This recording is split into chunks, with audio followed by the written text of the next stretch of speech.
संदीप ने अपनी माँ के कहने पर गांव में शादी कर ली थी। लड़की का नाम था सुनीता।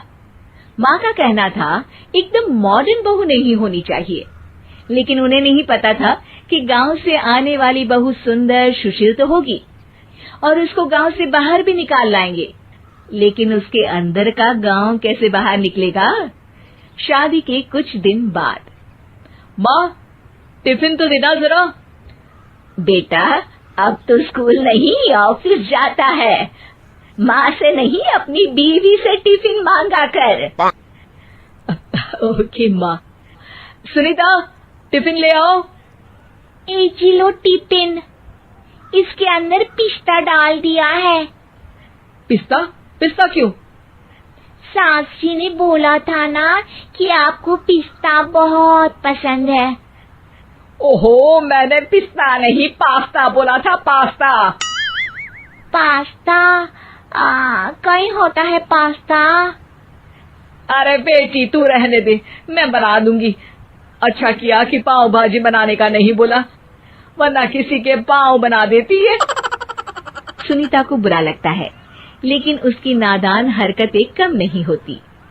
ऐसे ही एक दिन, अरे तुमने ये क्या लगाया है? अरे आप वो फूस फूस करके लगाते हैं ना, वही। डियो?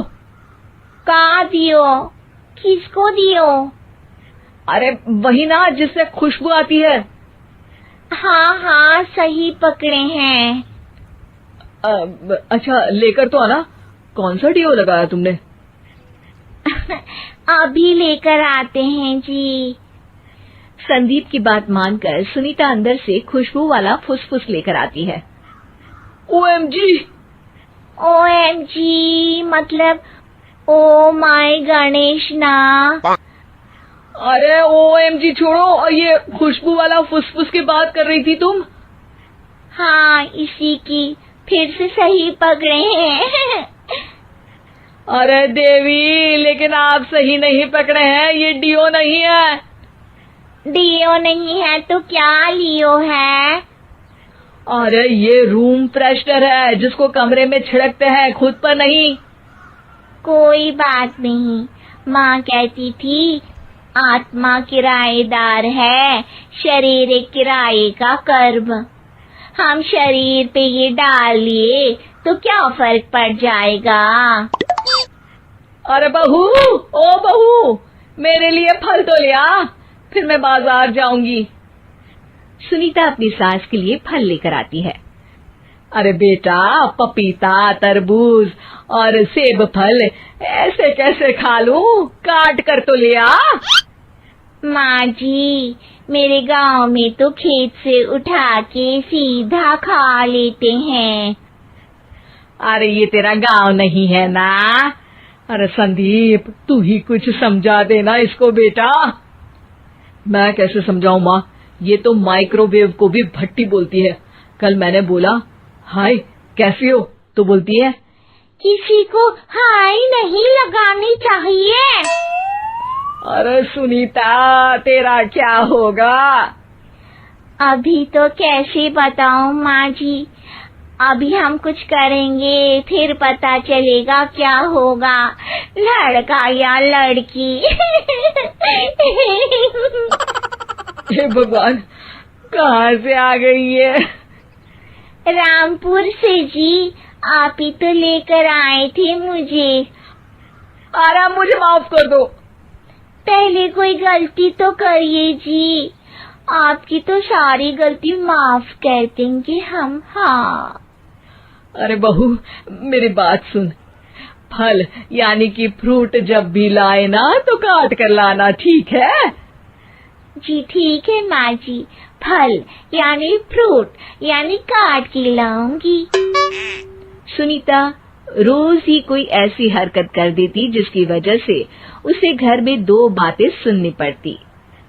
एक दिन, माँ मेरे बॉस घर पर आने वाले हैं शाम को, उनका बर्थडे है, फैमिली साथ नहीं रहती उनके, तो यही पार्टी कर लेंगे। उनको अच्छा लगा तो शायद मेरा प्रमोशन भी हो जाएगा। मैं ना फ्रूट केक लाकर फ्रिज में रख दूंगी और तेरे साथ आज खाना मैं बनाऊंगी, ताकि जब साहब आए तो खाने में कोई गड़बड़ ना हो। शाम को जब सारी तैयारियां हो जाती है, संदीप के साथ बड़े साहब भी घर आते हैं। फ्रूट केक तो ले आना बहू, फिर खाना खाएंगे। अरे इस सब की क्या जरूरत थी, आपने बुलाया वही काफी है। सर, आपका परिवार शहर में नहीं है तो हम ही आपके परिवार जैसे हैं सर।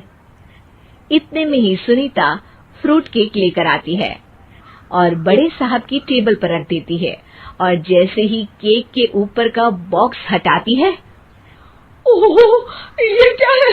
केक तो कटा हुआ है, मैं तो ऐसा नहीं लाई थी। आप मुझे शाबाशी दे सकती है माँ जी, मैंने ही केक काट दिया। आपने कहा था ना, फल यानी फ्रूट यानी हमेशा काट के लाना, तो फ्रूट केक भी तो फ्रूट ही है ना, तो मैंने पहले ही काट लिया। हूँ ना मैं समझदार। अरे बहू, ये क्या किया? केक हमेशा वही काटता है जिसका जन्मदिन होता है। तुझे एक बात भी समझ नहीं आती, एक नंबर की बेवकूफ है। पूरा माहौल बिगड़ चुका था। संदीप को लगने लगा था कि साहब उसे प्रमोशन तो दूर की बात है, कहीं डिमोशन ना दे दे, लेकिन साहब बीच में ही बोल पड़ते हैं। अरे कोई बात नहीं, ये इनकी बेवकूफी नहीं है, इनका भोलापन है। बेटा आप कहाँ से हो? रामपुर गांव से। अरे वाह, गांव से? फिर तो आपके गांव में ताजे फल और सब्जियां मिलते होंगे। हाँ, सही पकड़े हैं, हम तो काटते भी नहीं, सीधा खा लेते हैं। मैं ना एक बार तुम्हारे गांव घूमने जरूर चलूंगा। क्यों संदीप, ले चलोगे ना? मुझे गांव घूमना बहुत पसंद है। बस फिर क्या था, संदीप और सास दोनों खुश हो गए, क्योंकि साहब को सुनीता ने गांव की बात करके खुश कर दिया था। अब संदीप का प्रमोशन पक्का था। शिक्षा, कभी भी किसी भी गलती पर घबराना